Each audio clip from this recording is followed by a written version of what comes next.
การปញញោមបងជាសកម្មភាពរើនៅធម្មភាពនៅសាលារៀនបងនៅអាត្មាទៅអូប្រាសាទបងញោមទៅរួមកបោផ្លេចដែរអាតាមកើតនោះជឿ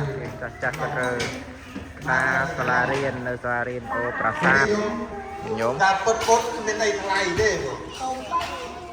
មួយទៅ500 1000ទេ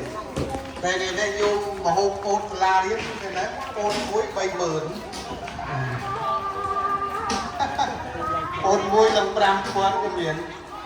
ហើយយ៉ាងហោចទៅក៏10000ដែរគ្រូទៀតយ៉ាងម៉េចពោតមួយកម្មភាពញាតិញោមបងទេញោមហើយក្រូចមិនថ្លៃទេញោម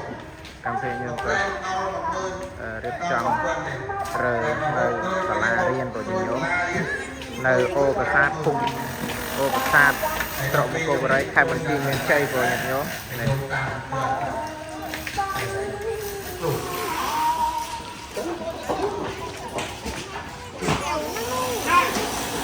គ្រូដាក់តបអាហារសម្រន់ទេបងមកខាងនេះ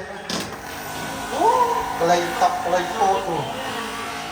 នៅផ្ទះយើងនៅស្រែក្រៅភាសាគាត់មានអីទេយើងទៅកន្លែងណាយើងក៏មកប្រកាន់តែទៅកន្លែងណាប្រកាន់អីថាយើងទាំងអស់គ្នាណា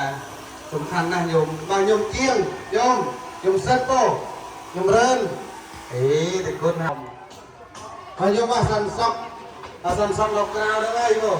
ចាំឲ្យយើងគ្រូណារីយោដល់ផ្លៃ